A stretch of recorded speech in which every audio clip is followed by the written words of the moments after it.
Hello, Facebook fans and YouTube fans of DX Engineering. It is Friday afternoon. Thank God it's Friday. It's April 7th, 2023 at 20 Zulu. And this is the weekend special. And today we have a very special guest. It's John Crivelli, W2GD, fresh from his trip to Sable Island. Hello, John. Hello, Tim. Glad to be here. Yes. John, tell us about your trip. How did it go? I think we filled in all the boxes, at least as many as we could find, and we seemed to have had a great time. There's no other way to put it, and I think we gave a lot of fun to a lot of other people too.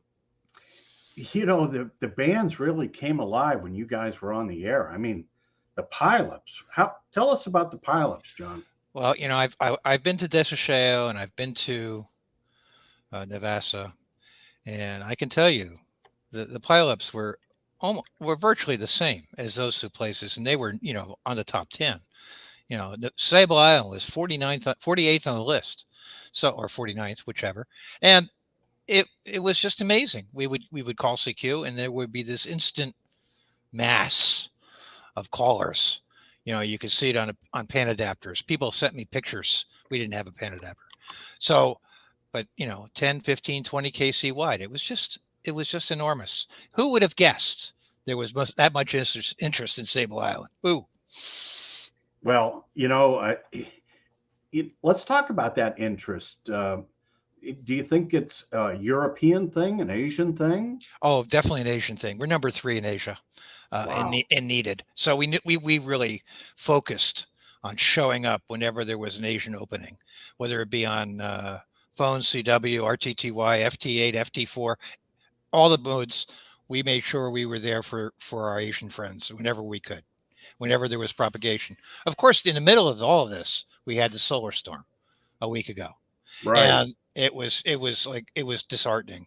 I mean, on Friday afternoon, just before the WPX contest, all we were hearing was very weak watery signals. And through the first night, Friday night, I was hearing the Aurora buzz. I mean, S9 noise. If you were you had to be really loud to work us that night. So 84,000 QSOs. Yeah, nearly 85,000. That's correct. Wow. That was beyond our expectations. You're seeing the QRZ page now? Not right now. No. No, you don't see that. Oh no. I'm help my old eyes. Is there something? What am I supposed to be reading? No. It was just confirmation that I'm sharing the screen. Oh, okay. That shows the CY0S QRZ page, and oh, I see. Yes. Yes. So you had a lot of clubs and foundations, etc., that helped sponsor this. It was great. The response from the DX community was amazing. I mean, quite clearly, you know, there was interest in well, Sable doesn't get on all that often. It's been probably almost 10 years. So it was truly something to enjoy. And, so, you know, you had a 90-minute flight from Halifax. Is that how it goes?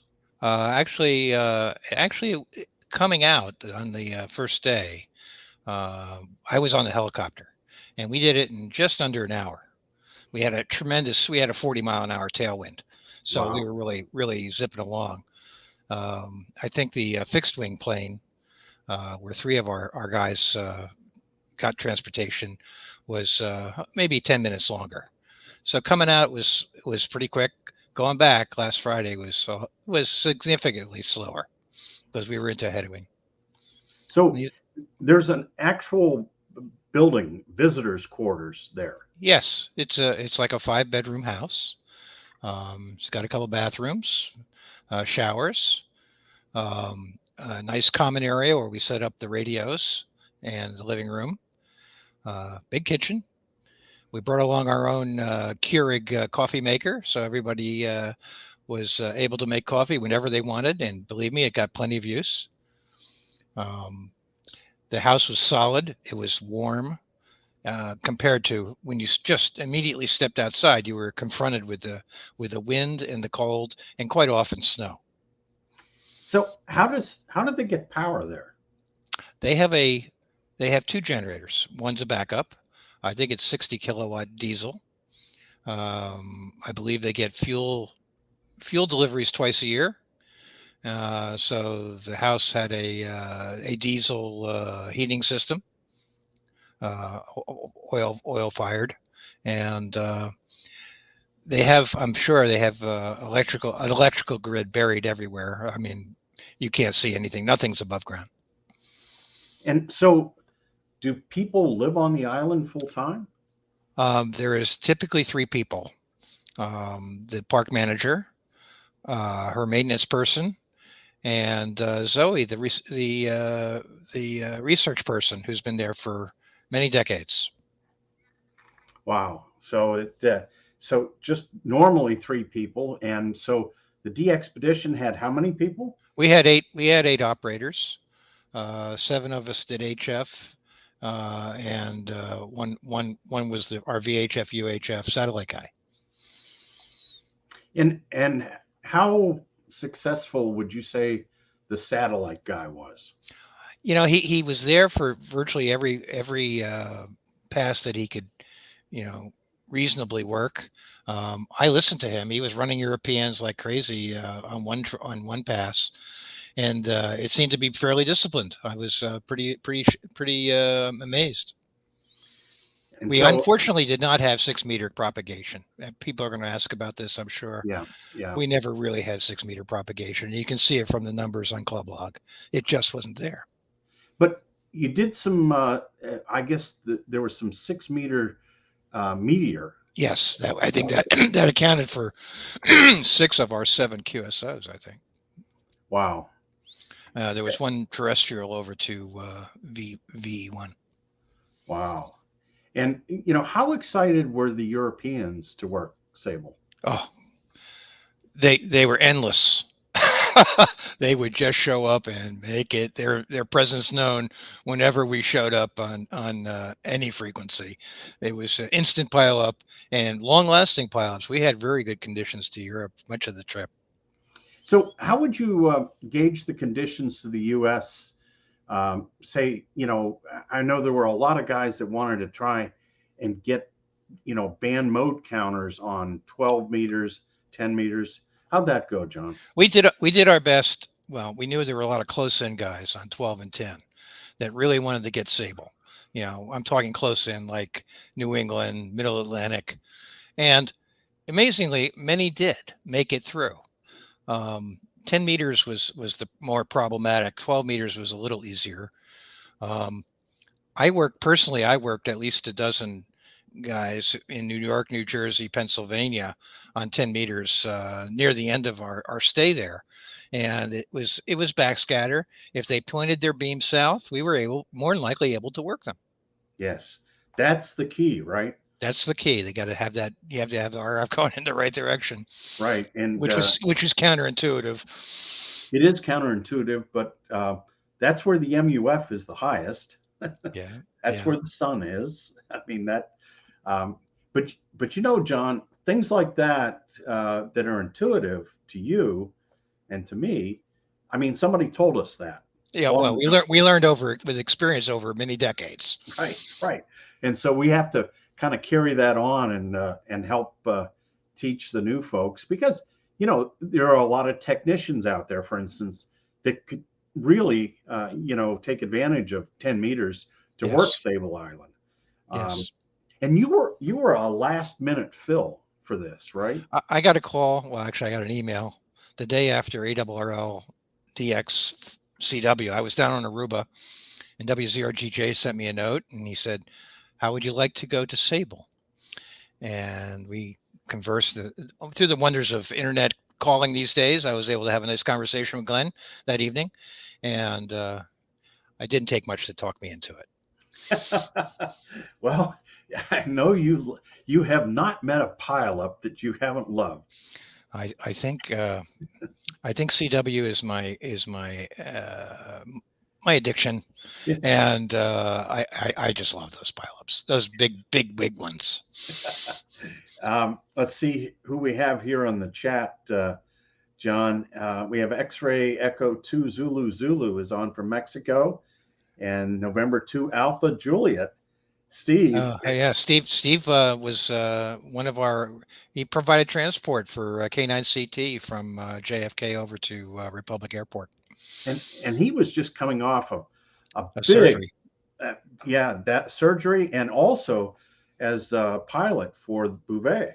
Yes, he's multi-talented, and he got the LIDXA guys together when we got back for a dinner with N2TU and K9CT that Friday evening. Nice. And Scott Wright is on, K0 Mike Delta. Hey, Scott. Fine business job, John and team. Where are you guys planning to go next? I don't know. I almost 30 some odd years ago, I kind of swore off cold weather expeditions when I went to Market Reef in the middle of January. And you fell. And I fell, and I was injured. I dislocated my shoulder, and it was not a pleasant time after that. But I continued to operate. But they eventually took me off in a helicopter. But after that, I said only warm weather deals. Okay, like Navassa, like Desacheo, those fit my criteria perfectly. T-shirts. This time it was no T-shirts. It was 4 layers. Jim says, thanks for the all-time new one and daily uploads. I was able to verify I was in the log the next day. So, we tried to do the real-time thing, and we had problems with our clocks. Our computer clocks just did not want to sync. And we said, okay, that's it. We're going to get together a complete download. We're going to send it off. And from here on out, we'll do it every 6 to 12 hours. And that really met the need, I think. It was enough. Yes. Yeah. The reaction was quite good. We've got Wayne on, Kate Fox, and Wayne is part of the DX Engineering sales team. Hey, Wayne. And good to have you on, Wayne. Also a new one on FT8. And John? Yeah, nearly half of our contacts were FT8. I mean, it just never died. It just kept on going. Yeah, no, lots of activity there. John John is part of the Hamcation team. And for Juliet Tango Kilo. And Craig Clark is on. Great operation, K1 Quebec X-Ray. Thank you, Craig. I know you're a very experienced guy, and those words really ring true. Thank you. And KE8 Radio, Juliet United, one of younger operators. Great contact on the satellite. I'm glad you made it on satellite. That's tremendous. And we've had her on the show before. We've got 2 Echo Zero Radio Echo on. Oh, and Roger says, thanks for all the hard work to give me an all-time new one and 9 band slots in Southern Maine, November Kilo 1 India. I know Sable wasn't an easy island to work from, but you've been in much worse places, John. Well, yes, obviously OJ0 was not an easy place at all. Right. Just to get there. I mean, I took 3 ferries and, in a helicopter running about 50 feet off the water because it was so foggy. That was quite an experience. And it was my first helicopter ride to make it even more hinky. But I lived through it, and I've been on several helicopters since, and I like the experience. And here's our friend Lou is on. Thanks to DX Engineering for your outstanding sponsorship. And I second Lou. We used your stuff. It was great. The coaxes and the connectors and the center connectors, all that stuff you gave us, it really came in handy. Well, we're always happy to help DXpeditions there's so many things that you guys need, and let's make it easy because you're going through the heavy work. Jimmy Cessna's on, Kilo Bravo 8 November. Thank you for your hard work and great job and a new one on multiple bands. So I think, John, you made a lot of people happy. We tried to be everywhere and be on every mode, and I think we kind of filled the need in one of those things. I mean, toward the end, we did RTTY and FT4, which weren't really scheduled early on, and that kind of solidified our CW and sideband. The sideband thing was primarily in the WPX contest, which we did very well in. We broke the Canadian record on multi. So it was that was by plan, and and be there for the weekend, and everybody had a shot at us, and it seemed to work out. So you talk about DXpeditions. I mean, your second home, maybe Is Aruba. First home is Aruba. I've been to Aruba over 160 times. It's a wonderful place. I want to go back again. 160 times. Yes, sir. That is incredible. Over how many years, John? Over 35 years. 35 years. Wow. And when are you scheduled to go back to Aruba? I probably will go in May, and for sure I'll go in October and November. Yeah, that's very good. And you've been doing some interesting things on Aruba, not always high power. Oh, I the last 10 years, 12 years, I've done a lot of low power stuff. Mainly because it was very hard to keep an amplifier working on Aruba. I'm going to be honest with you. Power supplies simply don't like the environment for some reason, and they tend to fail. So I've been doing a lot of low power operations. It suits my needs, and frankly, I've kind of lost a step. I'm 73 years old, and being a one radio guy, it makes me competitive. See, you don't have to be a young guy to be competitive. You can be an old guy and be competitive too. Oh, you're not that old. Oh, I am. Well, John, thanks so much for coming on today and giving us a little wrap up on Sable. And Tim, I want to answer one question which you could not get it through to me in our last conversation 2 weeks ago. You asked me if I send CW, how I send CW. I do it by hand. I do it by hand almost 90% of the time. And I'm sorry I didn't get that question the last time, but it is important to me because it makes me feel part of the pilot. Well, yeah, and and I knew the answer to that question, but you didn't say it. I wanted our viewers to know just how passionate you are about handling that pileup, and that when they worked W2GD at Sable Island on CW, that it was all sent by hand. And I love saying hello to guys. It just makes it all that much more personal.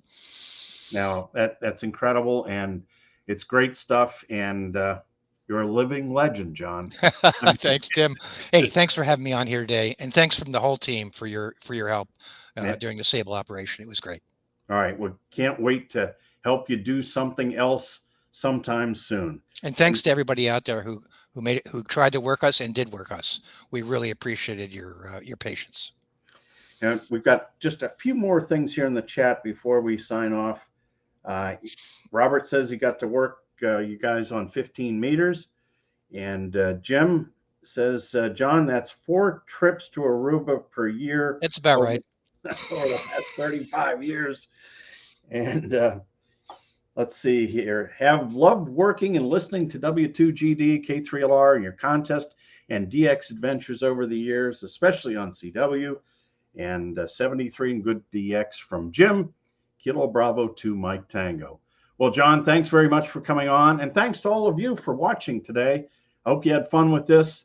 One of my heroes and mentors, John Crivelli, W2GD. I'm just thrilled to have him on, and we'll have him on again soon. 73, everybody. Thanks for fun. 73 from DX Engineering.